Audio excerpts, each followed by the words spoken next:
students. So today I am going to direct you an assignment on the Mughal Empire. Ruling a large territory like Indian subcontinent with a diverse of people and culture is a very difficult task. It's a very impossible.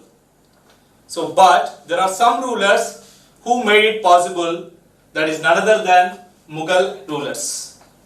So here there are few questions on this Mughal empires. So I will direct you how to answer these questions. So let us take the first question. Who refused to accept the Mughal authority for a long time? So actually Mughal rulers established their rule on 1526. So Babur, he is the first ruler of Mughal dynasty. He is the founder of Mughal dynasty. So in 1526 he established the rule of Mughal dynasty in India. So till 1707, so Aurangzeb is the last ruler of Mughal empire.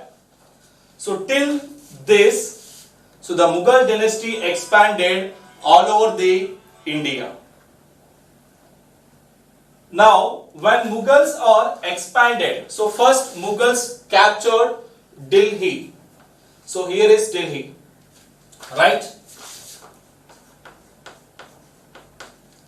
So after this, Babur and other Mughal rulers like Humayun, Jahangir, Shah Jahan, then Aurangzeb, so they tried to expand their territory all over the India. So in this process, all they accept the Mughal authority, but there are few groups, there are few people that did not accept the Mughal authority. So the answer for this question is, so who refused to accept the Mughal authority means, the answer is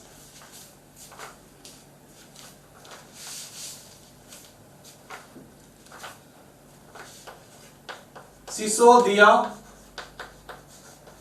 Rajputs.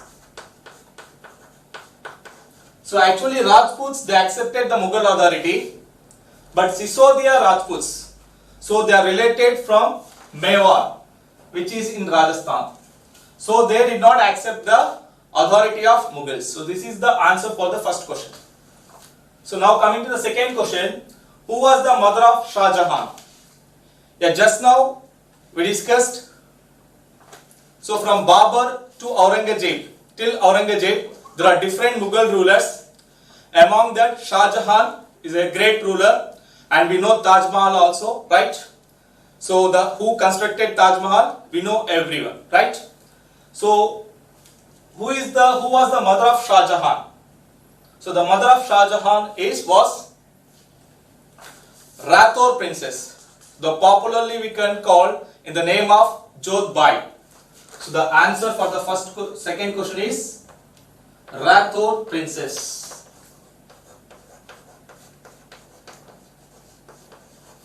So the second question answer is what? Who was the mother of Shah Jahan? Rathore princess. So popularly we call in the name of Jodhbai.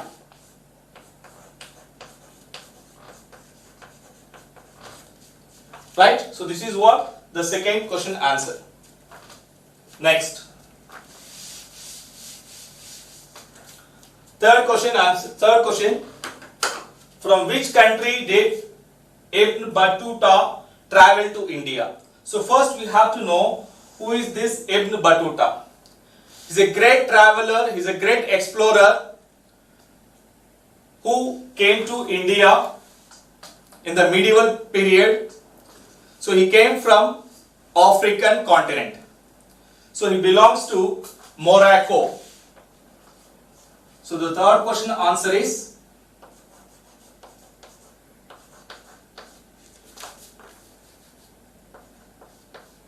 Morocco from Africa.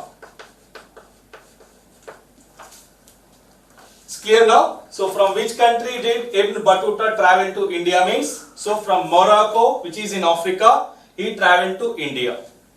Then fourth question, who insulted Shivaji when he came to accept the Mughal authority?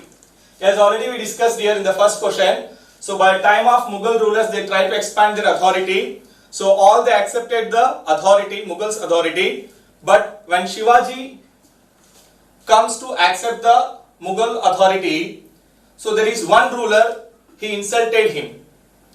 So that is none other than Aurangzeb. So the fourth question answer is Aurangzeb insulted Shivaji when he comes to accept the Mughal authority. So the fourth question answer is Aurangzeb. So right children, so these are the four questions. So the first question answer is who refused to accept the Mughal authority was Sisodia Rajputs. Second question, Rathore princess in the name of we called Jodhbai. And the third question, from where he travelled, from Morocco, which is in Africa. Then who insulted Shivaji? Aurangzeb. Okay. Now the fifth question was, what does the term Mansabdar refers to? So when Mughals entered in India, they set up a new administration system in our country, which we called as Mansabdar.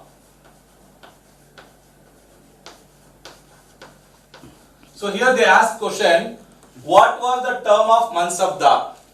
So Mansabdar means a person who hold a position or rank. So the Mughal rulers, they appointed some people as to collect the taxes and revenues from the peasants.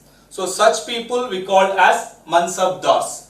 So the answer for the fifth question was an individual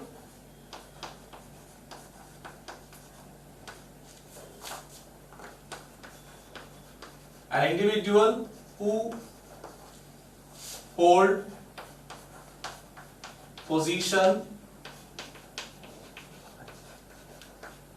or rank. So this is the fifth question answer. So what was the term Mansabdar? Means the Mansabdar means a person or an individual who hold a position or a rank. So we call them as Mansab or Mansabdars. Then the sixth question, what was Zat? So these Mansabdars, they have to collect the revenue or taxes from the peasants based on how much revenue and assignments they are going to collect. Based on that, these Mughal rulers, they allotted some ranks to Mansabdars. So clearly I mentioned here, so an individual who hold a position or a rank. So these ranks will allotted by the Mughals. Based on what purpose? Based on Zat and Sawar. Zat means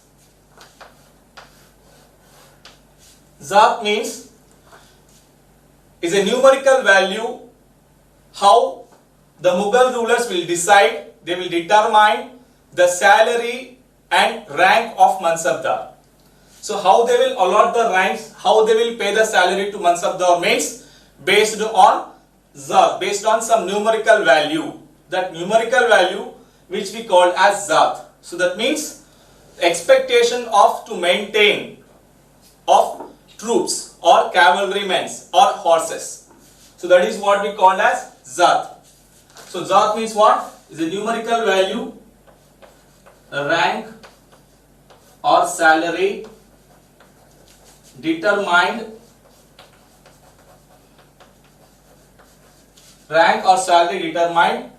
based on determined by a numerical value.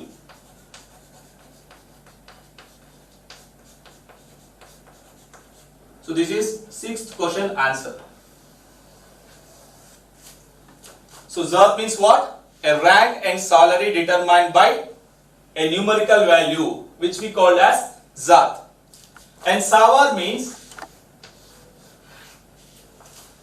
here Zat means an expectation of maintenance of troops. Sawar means actual numerical value of maintenance of troops. For example,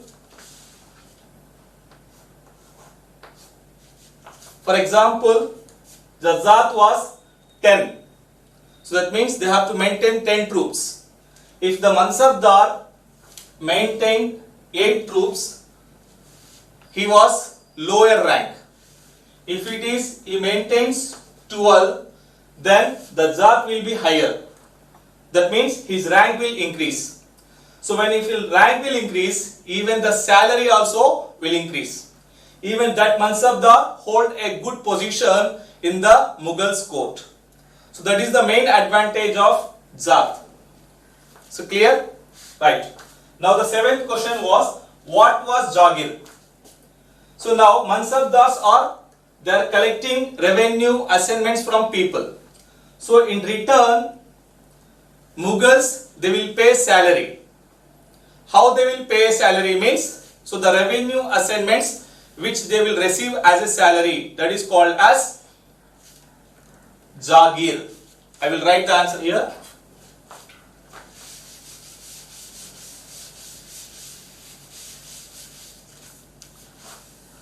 So what was Jagir means? Seventh question answer. Salary received as an revenue assignment. So that means the salary which they will receive as an assignment we call as Jagirs. Now, 8th question.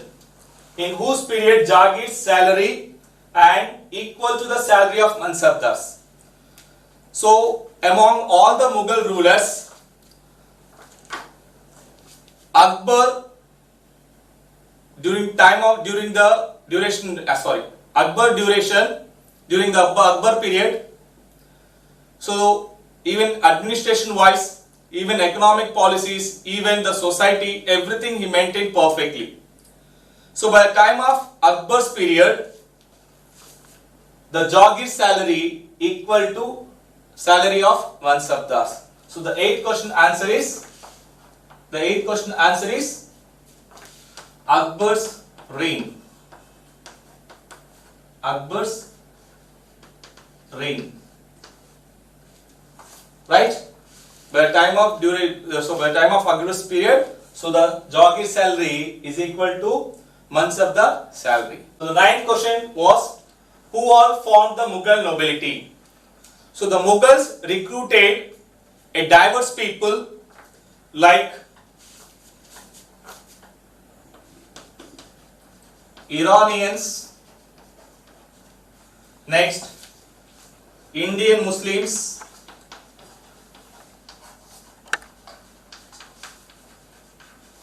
next Afghans, Rajputs and Marathas,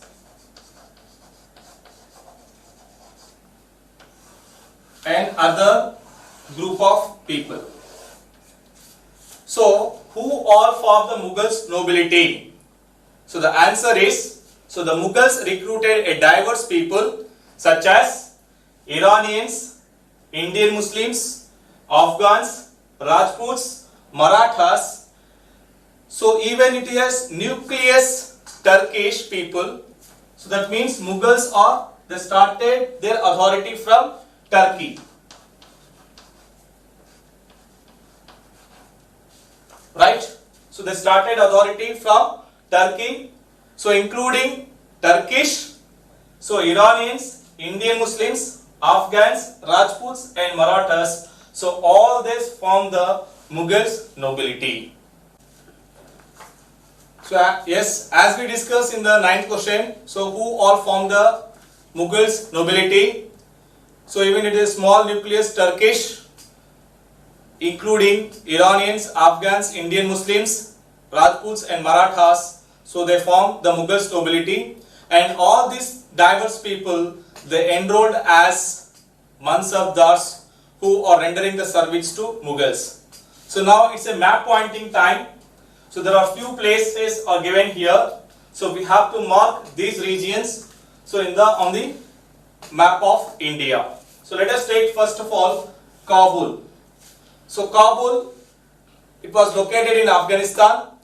So initially the Babur, before entering in India, he was stayed in Kabul. So Kabul comes under here in Afghanistan.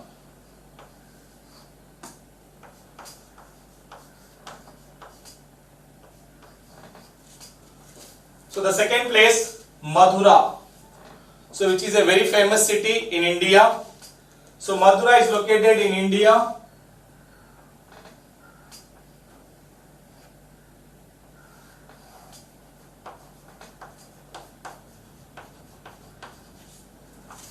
Next, the river Sindh. So how India name was derived? So this also is one of the reason based on the river, based on the name of river Sindh, the name of India was derived. So the river Sindh was located here.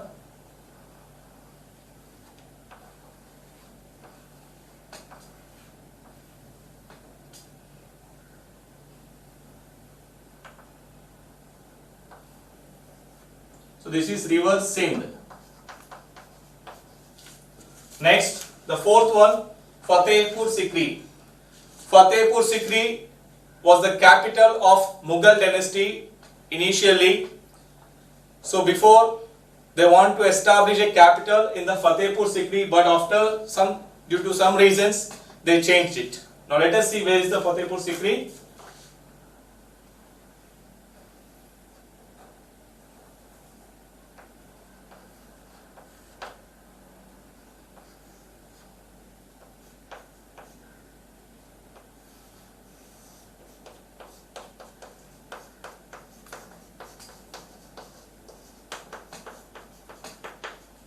So this is Fatehpur Sikri. It is located in Uttar Pradesh state. So it's a rough sketch map. So that's why. So roughly I am marking here the places. So as already you have the map in your textbooks. So once refer it. Next, Malwa and Kashmir. So in the bracket they are given 1561 and 1586. So what is the meaning of this? So during the time of Akbar period and Aurangzeb, so they maintain means they invaded some military campaigns. So the military campaigns which is done in 1571 on Malwa Plateau and 1586 on Kashmir. So Malwa located here in Madhya Pradesh, which is in 1561, and Kashmir